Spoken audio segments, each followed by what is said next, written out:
We got on. Hello, my friends. Diana Rankin here. We had to start all over because I couldn't get on the internet. We couldn't get in there. So thank you for your patience. Here we are. We're finally up and running. The problem with rural America and internet is there's no good internet in rural America. Not affordable anyway.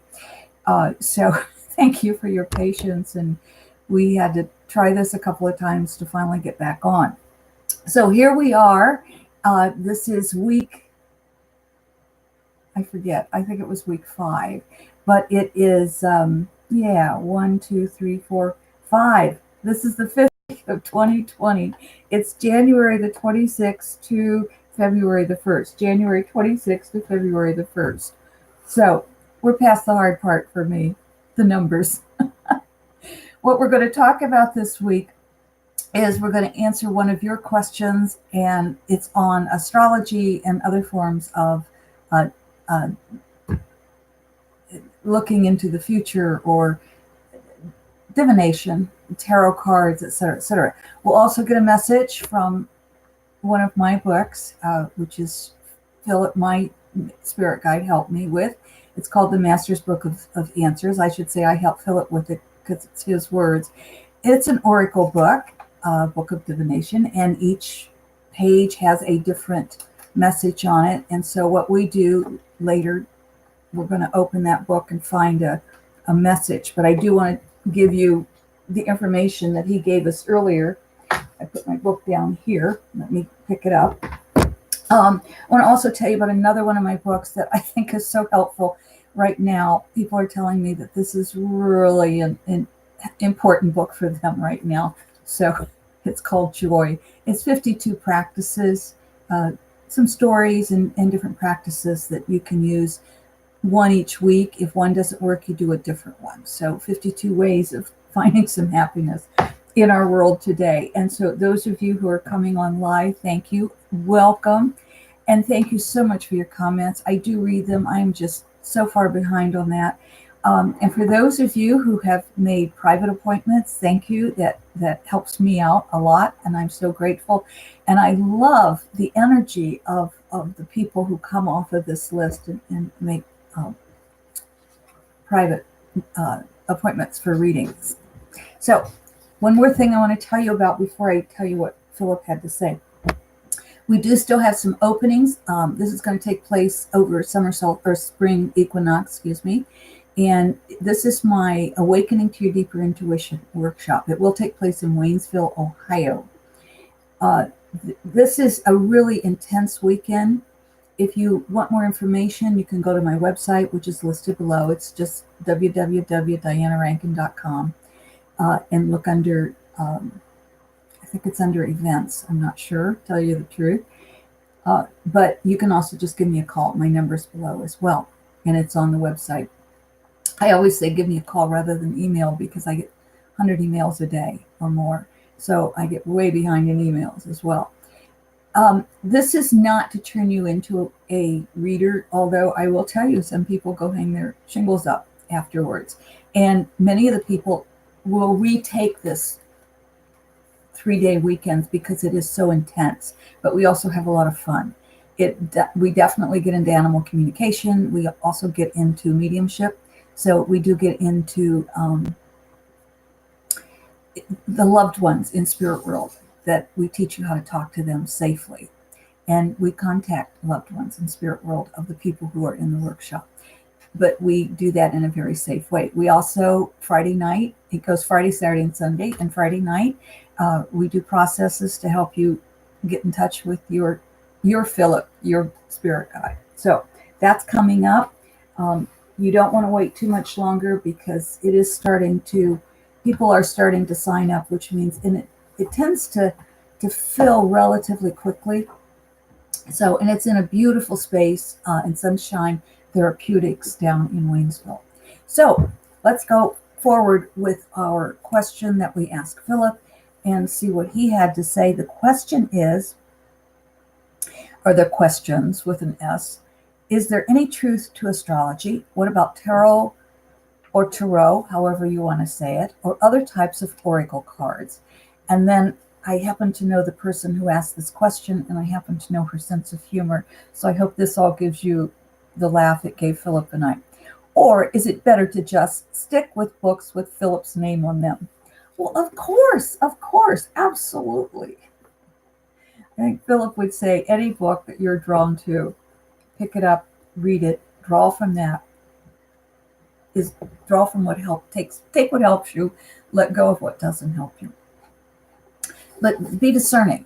That's a big word. We have to be discerning, but it's also important that we study, that we pay attention, whether it's in our human lives or our spiritual lives, which, as you know, are one. And I just hit a sign just came up on the screen here. So I don't think it's anything I need to be concerned about, but I kind of moved my journal here and and hit something. So I'm going to move the mouse out of the way. I still use a mouse. Does anybody else do that? This is what Philip said about tools of divination. These which you speak of come from ancient wisdoms and are built on what you would now call science. The difficulty comes in the translation and interpretation of the one who is the student or the teacher. The difficulty comes in the translation and interpretations of the one who is the student or the teacher. That, I think, is a very, very important sentence.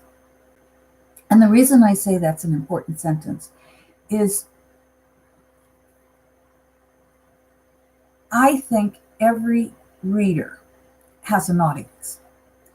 And if you're drawn to a reader, you're drawn to that reader for a purpose, whether that reader is an astrologer, a psychic, whatever that reader is doing.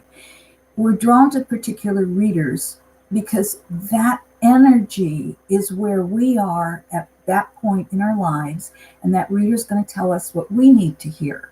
Now, we may go to a different reader a month later and get different information.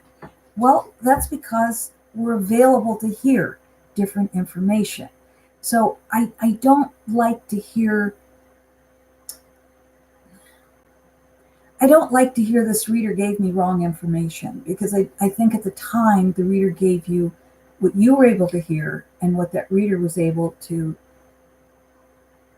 hear and interpret for you. I'm a very practical reader, I say. I say I'm the practical psychic because I believe our human lives have to be able to work. So I do believe the spiritual life should work through the human life. But we can't ignore what's going on in our human life. And right now, we're in the country I live in the US, we're in a very difficult time. We're going through an impeachment trial of the President of the United States. The President has already been impeached. That was the House of Representatives impeached. That's on the record forever. Now we're going through the trial to see if he should be removed. This is a very difficult time, and the country is divided like this. You know, I know we've all lost people in our lives. I will tell you, I've not lost a friend, because my friends and I are able to sit down, have disagreements, and talk about those disagreements and not destroy the friendship. But I have lost acquaintances. I have lost people who, on this list, for example, who don't like it when I talk politics, but politics are a part of our lives. And one of the reasons I say we need this book or books like this to teach us about how to be happy is because the energy right now is so difficult. I will tell you, it's the most difficult energy that I've been through, and I went through the 60s. I'm 74, and I've been active for a long time. And I am going to get back, by the way, to what Philip said about the astrology and the tarot cards. But, you know, what we're doing right now is we are evolving. We are creating this new form of life. And we're seeing that. I just read an article where sharks with legs who are walking on the ocean floor have been discovered. Sharks with legs. Well, think about evolution. And at one time, before we had legs, before there was a human species, we were in the waters and we created legs and came out and created a human species. And now we're seeing, in my lifetime, I've seen interracial marriage, for example, and children who are not shunned because they have one parent who is black and one parent who is white, but they're loved and embraced in our world. But I'm also seeing the opposite of that. That has grown, the anger has grown stronger, as well as the love. And the other day, I entered this alternative world of anger. And I literally had a woman come up on the sidewalk and almost run me down. I jumped out of the way. And then she gave me the finger for being on the sidewalk. The only thing I could think of to say to her at the time is grow up. I was stunned. But I'm seeing a lot of anger. That's the world we're leaving. We are coming into this, evolving into this new world of love, of acceptance, of recognizing our oneness. But those who still want to hold on to that anger over here are going to leave us. They're going to go over here, and it's like they're creating their own world. And so we have these alternative worlds living side by side. And so those who are to leave our lives probably will. Those who may disagree with politically, okay, we're allowed to do that. And we're gonna still be friends. We're still gonna stay together. So that's what's happening in our world. And so we need any form of help we can get. And I do believe in other readers. I trade readings with other readers. I do believe in healers. And I don't believe, unless somebody's telling you to harm yourself or someone else, that's not integrity. That's not a reader. So as long as people are talking to you in love, they may not be telling you what you want to hear. And again, next month, it may be a different message, but we're hearing what we're ready to hear. Now, I'm just going to go back here and just real quickly read that last paragraph that Phillip talked about. That which you speak of, meaning the tarot cards, astrology, and other forms of divination, that which you speak of come from ancient wisdoms and are built on what you would now call science. The difficulty comes in the translation and interpretations of the one who is the student or the teacher. Then he goes on to say, let us begin with astrology, an ancient science built on the stars and planets, the study of which is of great importance for understanding the science. There are those on earth today who have studied and are able to correctly and accurately explain the chart of an individual. These astrologers can be trusted to be true. However, discernment must be used. Before a soul, and for those of you who are coming on, welcome. I welcome you. I thank you for coming. Before a soul comes into body, that soul meets with wise ones of their soul family to arrive at the specific time of birth for the soul's purpose in entering the earth's realm. If properly interpreted, a person's astrology chart can be an accurate guide for their life. The word here that must be remembered, guide. Each individual has free will and must make choices based on multiple factors. These factors include the birth date and accuracy of its interpretation. Other factors include choices the individual has previously made to bring the person to this point in their life, as well as circumstances created by the collective energy. Astrology is an accurate and ancient science that can, if properly and accurately studied and interpreted, can be of assistance to help guide an individual. And I just want to say, I have known in my life and know currently some really terrific astrologers. Their knowledge, my knowledge of astrology is I know what my sun sign is and my rising sign and my moon sign, and that's about it. But they just overwhelm me with their knowledge and their accuracy and their help. So I want to tell you, yes, I believe in astrology. And I believe in really the good astrologers who have studied this science. Philip goes on to say, the same is true of tarot, or tarot, however you wish to say it, and other tools of divination. All tools, if dealt with knowledge and love, are here to help people understand and navigate their lives. Books are also helpful, even if they do not bear my name. I hope you remember what the questioner said. Does it have to have Philip's name on it? And he's being funny there. We suggest reading that which you are drawn to for your study. I always tell people if you walk through a bookstore or a library and a book falls on the floor and at your feet, I think you better get that book and read it. It's not always quite that out in the open, though. It's usually much more subtle. You're just drawn to a book, or someone gives you a book or loans you a book. I'd study that book. Individuals will choose those who have gained the knowledge and wisdom they seek.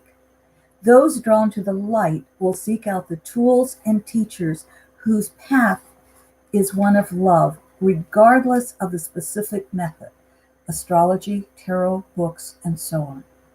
The wise student will become the teacher, and the teacher the student. I want to repeat that. The wise student will become the teacher, and the teacher the student. My friends, what Philip is saying there is we are all the teacher and we are all the student. And I think one of the hardest things for all of us to step into is to recognize that, to recognize we are the teachers, every one of us. And then there are those who know they're the teachers, who sometimes have trouble recognizing they're also the student. It's a two-way street, and I'm grateful for that. Shall we get our message here? Think left page, right page.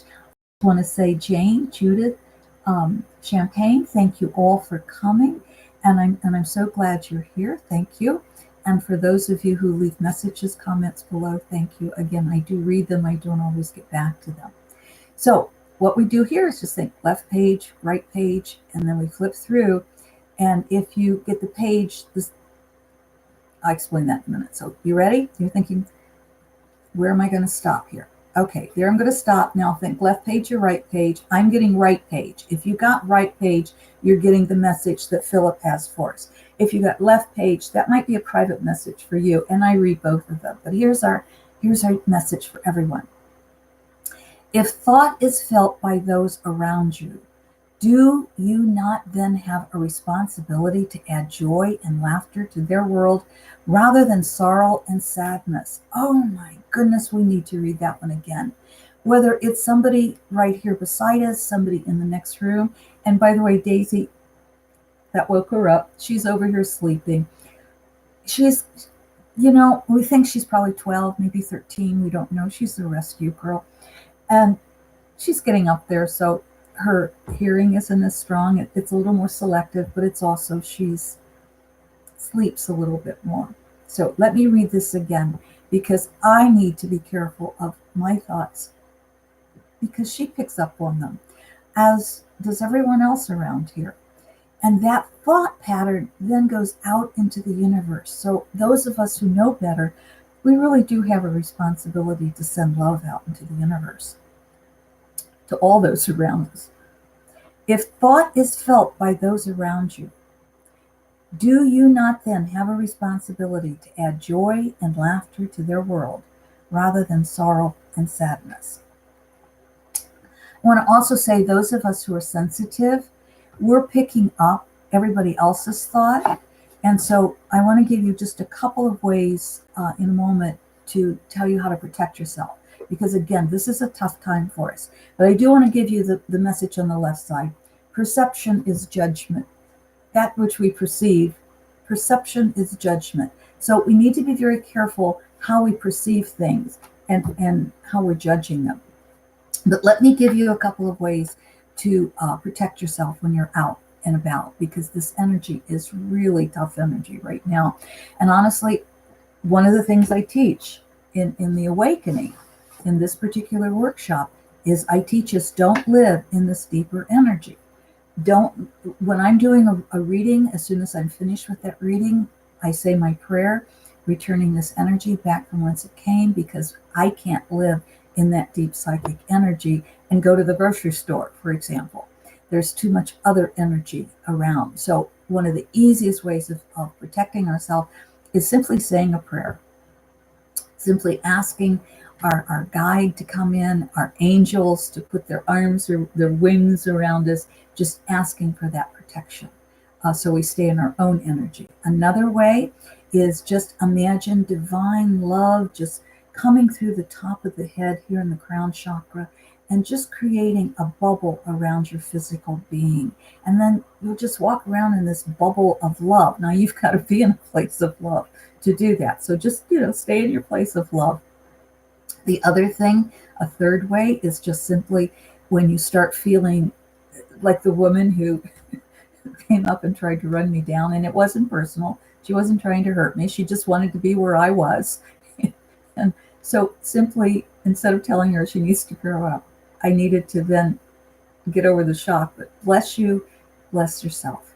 So I simply say to the other, bless you and bless me. When someone cuts me off in traffic, aside from saying, gosh, I'm glad I'm not married to that person, I usually get to the point where I can say, bless you and bless me. The other thing I want you to do is, like when you leave the grocery store or at the end of the day, walk out on Mother Earth. It can be dirt, it can be grass, it can even be natural stone.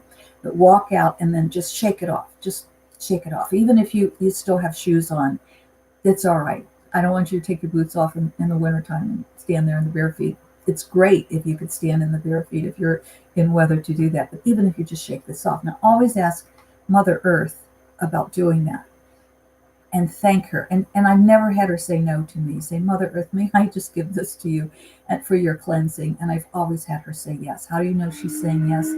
Well, you just kind of feel it in your body.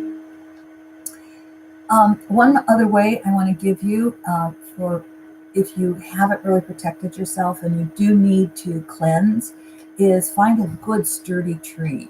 An oak is good because they have deep, deep roots and they're up high. Ash trees right now are not good because most of them are ill right now. So ask the tree, may I share your energy? If you don't get a sense that it's okay, that tree may be saying no to you. So move on to another tree. And usually, again, it's just that sense of that tree saying okay. So put your spine right up against that tree. And you can kind of feel that one side of your body may be lighter, and the other side feels kind of denser. You may physically see this with your eye. You may just close your eyes and imagine it. You may feel it and just ask for that tree to help, that tree energy to help you balance. Spending time in nature is helpful to almost everybody. There are a few people it's not their way. There are other ways for them. But for most of us, spending time in nature is helpful. And I hope that what I've said to you today has been helpful. Again, I thank you so much for supporting me, for getting private readings, for adding love to your life and to life in our world, because we so need it right now. Whatever your political affiliation, we need love in our world. We need to add kindness. So thank you for doing that. Thank you for adding love in my world and all of us who live here, including Daisy. And thank you so much for accepting the love that we send to you. That's all I've got today. So I will say goodbye here and let this be published. And until next week, thank you, my friends. By the way, I do have some other videos, so do feel free to check out my whole channel and see what else is there to help. I love you.